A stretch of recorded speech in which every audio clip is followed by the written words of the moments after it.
So in the previous chapter, we discussed the absolute amount of money that was available in the economy. Now we will look at the determinants for the amount of money and consequences of the amount of money. We will distinguish long run and short run consequences. First of all, let's start with the long run case. We can say that in the long run, the amount of money in the economy only affects prices in the economy, but not the real economic transactions that take place in the marketplace. So in the previous chapter, we studied money supply. We said that the central government and the banking system create money. We should also think that the demand for money comes from consumers in the economy and from borrowers. So we should think that the interest rates that borrowers have to pay on the loans will determine how much investors and borrowers are willing to take from the banks. And the average level of prices in the economy will determine how much consumers are willing to borrow and really even how much investors are willing to borrow to invest in the economy. And as I said before, really money is just like any other commodity in the marketplace. We can imagine a downward sloping demand curve for money. Now, this graph taken from the textbook might be a little bit confusing. It has two vertical axes. So let's look at each of these axes one at a time. Let's look first at this graph here. It shows a negative, maybe inverse relationship between the quantity of money on the horizontal axis and value of money on the vertical axis. And here the simple interpretation is that the more money there is available in the economy, the less people value money. We could think of the theory of consumer preferences. We could think that simply holding more money in their pockets, or when consumers are richer, they have lower value of marginal dollar in their pocket. So we may think that this is an intuitive relationship between quantity of a commodity and consumers' value of that commodity. On this side of the graph, we see, let's say, we see a positive relationship. Here it is confusing that price level is low at the top of the graph and price level is high at the bottom of the graph. But generally we would say that there is a positive relationship between the amount of money in the economy and price level. Right? If the amount of money is high, price level tends to be high as well. The simple intuition is that the more money there is in the economy, the more money we have, the more money chases the same amount of commodities and services that are produced in the economy. So consumers will have more money chasing after the same stock of goods and services, and they will bid up prices for those goods and services. So the positive relationship makes intuitive sense. And we will say that in the long run, there is this dichotomy between real variables in the economy and nominal variables. Real variables are the amount of output employment rate, the effective amount of investment and saving that goes on. Nominal variables are the properties in the marketplace expressed in current monetary units. And we say that in the long run, the amount of money has only effect on nominal variables through the changing price level, but money does not have effect on real variables. So we can say that in this view of the economy, money is neutral. The amount of money in the economy has no effect on the actual amount of economic activity in the marketplace. And this idea of monetary neutrality should make intuitive sense from what we discussed in previous chapters. In the previous chapters, when we discussed national output, productivity, unemployment rate, we talked about real determinants of these variables. We didn't discuss prices or the amount of money as determining the levels of output, unemployment, and productivity. Especially in chapter 25, when we discussed productivity, we said that the amount of output in the economy and productivity of inputs only depends on the amount of factors of production available in the economy, right? It depends on the amount of capital, labor, and so on. The price level or the amount of money is not a factor in production. So we should think that there is that given the resources available in the economy, the output that can be produced is fixed. And so no matter what the price level or what the amount of money that government prints out should not have an effect on the amount of output in the economy, at least in the long run when the market can adjust. In the next few slides, I will talk a little bit about problems in short-run adjustments of the economy. But let's look at this relationship coming from the classical dichotomy. So we can summarize our understanding by writing this relationship between velocity of money, or we can say that this is the number of transactions or the number of times that a typical money bill is being exchanged in the economy during a time period as a function of how many goods and services are there in the economy to be exchanged and what's the money stock.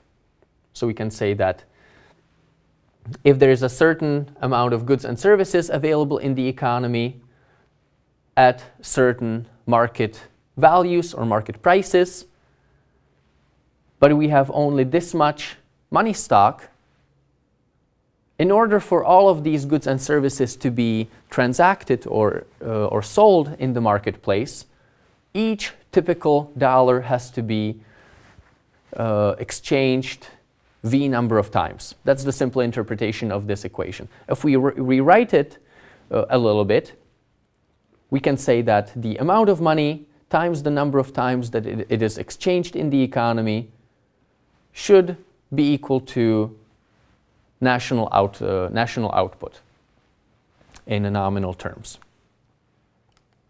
Okay, so if there is an increase in the quantity of money, either because of the workings of the banking system or because of government policy, in this equation we should say that if m increases, one of these three variables will also have to change.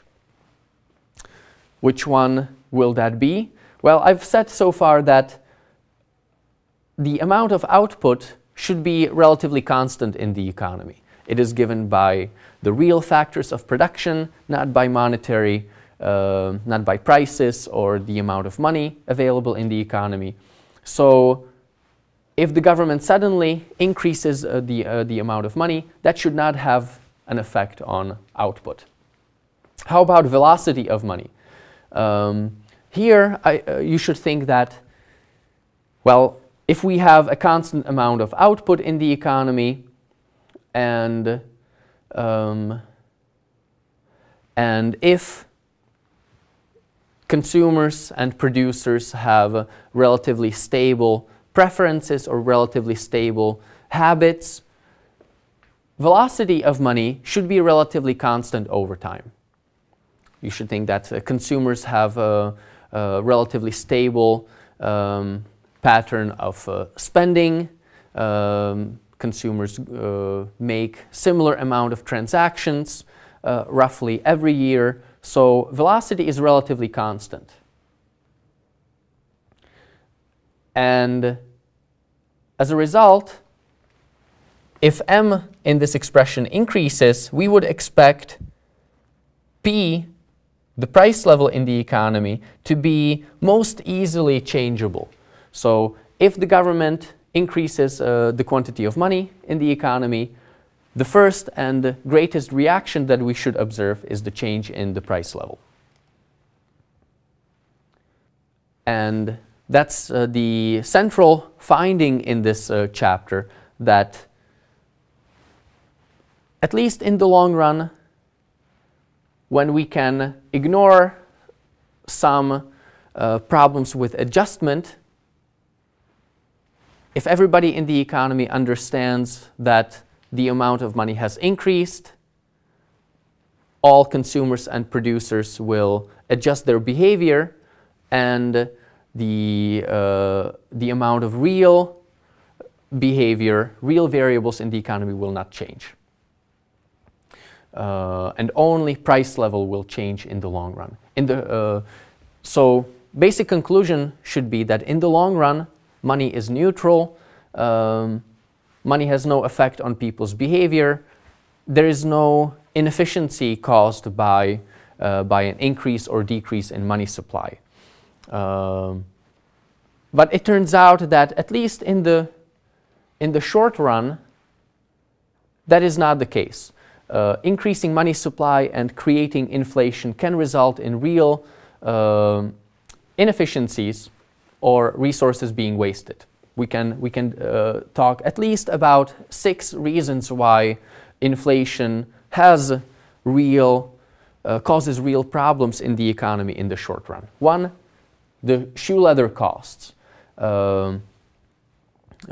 If there is inflation in the economy, consumers don't want to hold too much cash in their hands. They try to keep money in the bank so that it would earn interest, or people want to go to a marketplace very often to exchange money for real goods before the value of money depreciates.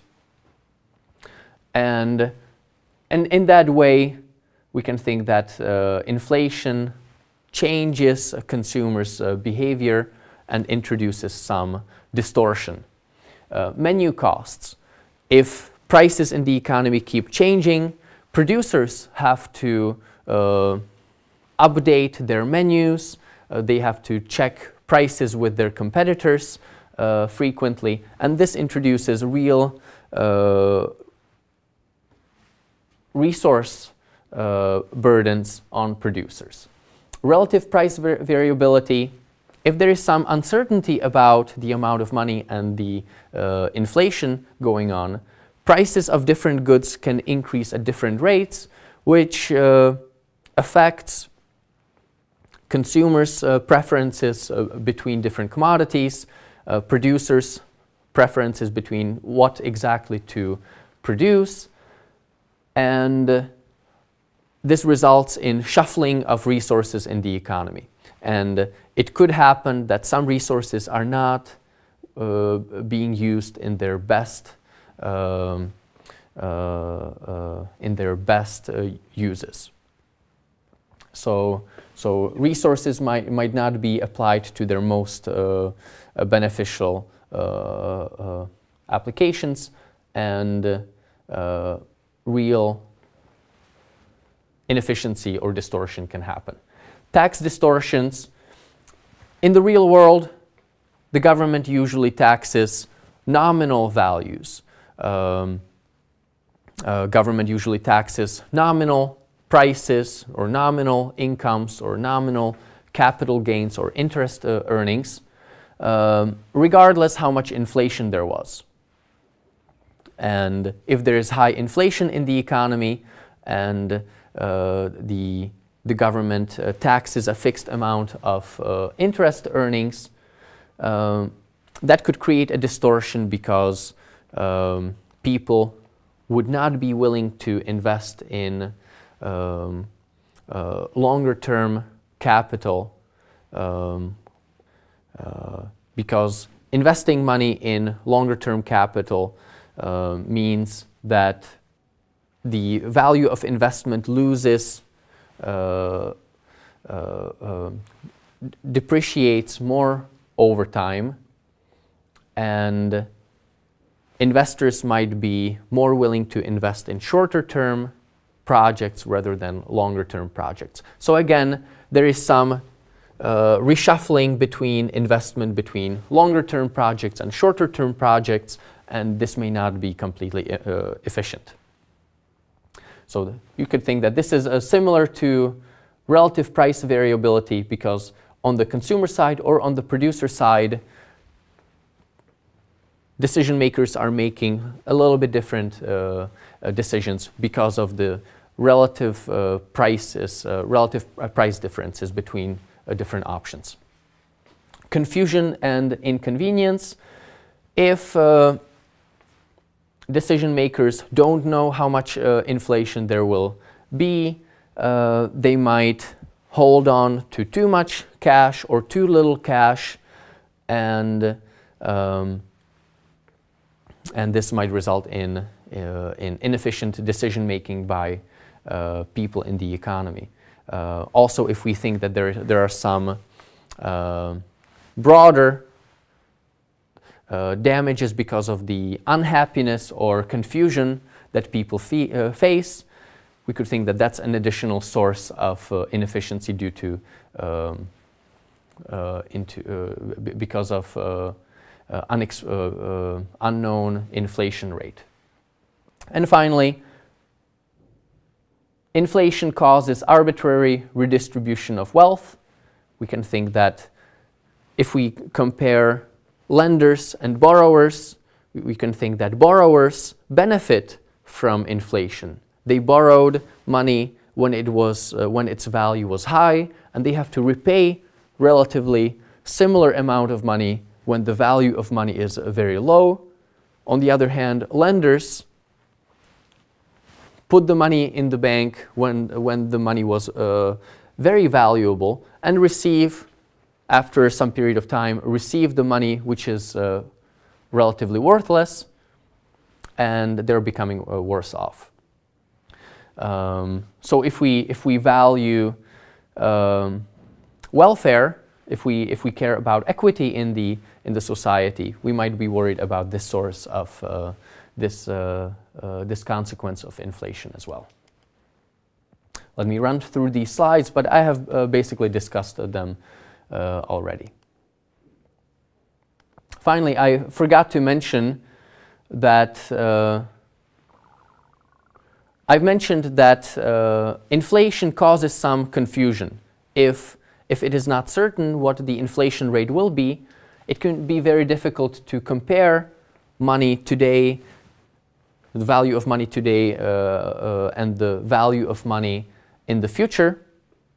And in that sense, decision makers in the economy could make wrong choices.